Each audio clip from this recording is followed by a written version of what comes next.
This comic has one personality trait: wearing sparkly clothes. Please put your hands together for Nicole. Come on up, Nicole.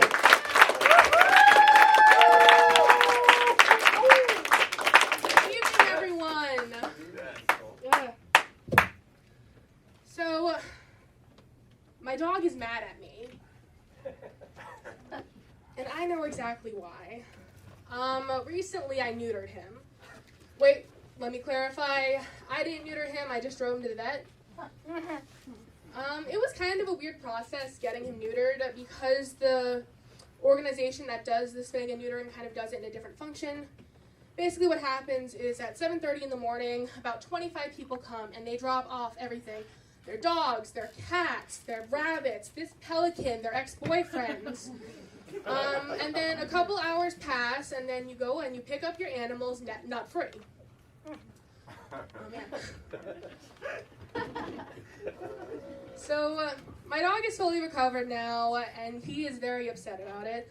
I distinctly remember when we took off his little cone of shame, and he was like, oh, finally I can go back to licking my... Ha!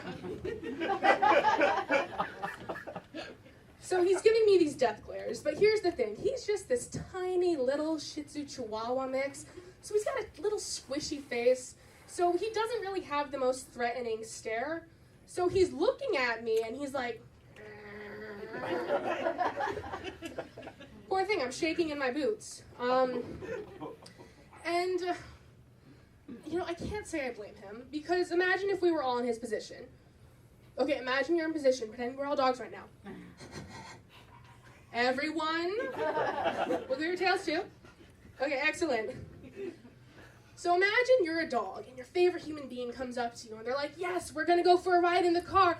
Oh my God, it's time for a ride in the car, yes! So you go in the car, and then you go and you see these new places, and you're meeting all these new people, and you're smelling all these new things, and oh my goodness, is that a needle? And oh my goodness, why is it going into my leg? And ooh, things are getting dark, and I'm passing out. And you wake up, and your balls are gone. Can't blame him. So, I feel bad about the situation, too. And I can't look him in the eyes anymore. So I'm leaving the country. I leave for Argentina in about 12 days, and it's been very interesting getting ready for this trip. I've been reading a lot of travel blogs, getting a lot of travel advice from my family. Funny thing about my family, nobody else speaks Spanish, and nobody else has ever traveled to Latin America before.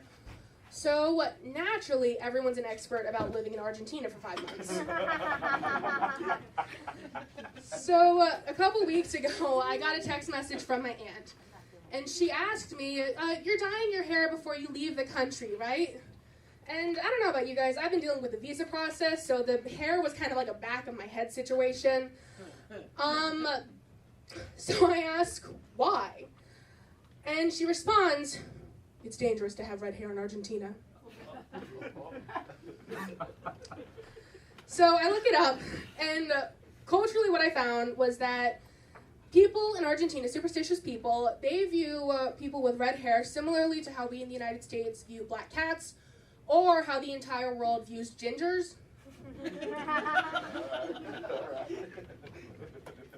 Which isn't particularly a dangerous thing. Also, I don't know if it's as obvious under these lights as it is in the mirror, but this is not my natural color. I've been dyeing my hair red since I was 16, so if I grow this out, this is a non-issue. But somehow the molehill kind of became a mountain, and everyone in the family got involved. So now my grandma's telling me, oh, if you go with red hair and people see you with red hair, they're going to spit on you. And my grandpa's telling me that I'm marked for death. And my mom has these comments like, oh, I think the secretary in our dentist office is from Argentina. I'll ask her about this. So now the dentist office is involved. Everyone's got something to say. Even the dog is like, yeah, cut your hair like you cut my balls.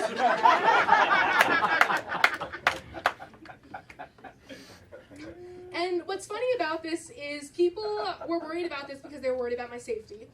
But there's already a cultural response to seeing someone with red hair in Argentina if you follow that superstition. And the response is called el tocate a la izquierda, which translates to the left tap. Basically what it means is when you see someone that gives bad luck redhead, you're supposed to tap your left breast or your left testicle. And that response kind of makes me sad for two reasons. One, I thought all those people were just groping me because they thought I was cute. And two, what is my poor dog going to do now when he sees a redhead? So, part of my preparation has mostly been procrastinating, if I'm being honest. And one of my favorite ways to procrastinate is by watching true crime videos. I love true crime. I really do. It's also really good for those nights where you just don't want to get any rest. Because, like, it's scary and it's real. So, like, you're not going to sleep if you think the Zodiac Killer is standing outside your window. So I was watching this one episode, and it was on Vincent van Gogh, which is a very unusual thing to see on true crime. It's kind of like seeing Abraham Lincoln on Sesame Street. Like, yeah, I guess it's not totally out of left field, but it feels odd. So recently, some historians have theorized that Vincent van Gogh may have been accidentally killed instead of dying by suicide, which is really sad. Everything about that is really sad. Why are we acting like that's the weirdest thing about Vincent van Gogh? Like, this is the man who cut off his ear to impress a woman he's loved. I don't know about you guys, I've had some terrible crushes in my life. I have never cut off my fingers and mailed them to Adam Driver. Please take this pinky as a token of my affection.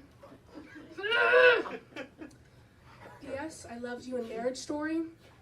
Like, could you imagine if I did that? The poor guy would probably mail me back with a restraining order. My second one. Can you even imagine what that conversation must have been like when he was gifting the ear? Knock, knock. Vince, it's 2 a.m. You woke me up. Hey, Vince, what's going on with your ear? Nah, don't worry about it. I got you a present, my love.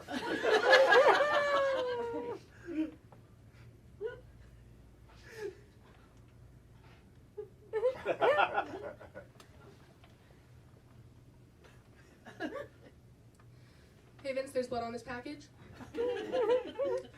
And I also can't help but notice that there's blood-soaked gauze where your ear normally is. So if I open this package, is it going to be your ear? Don't spoil the surprise, baby. Okay.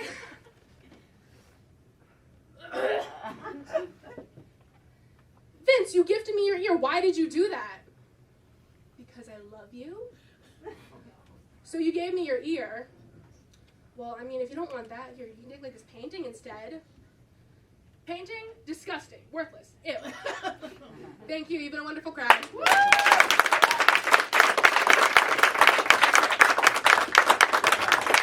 Keep it going for Nicole. Keep it going.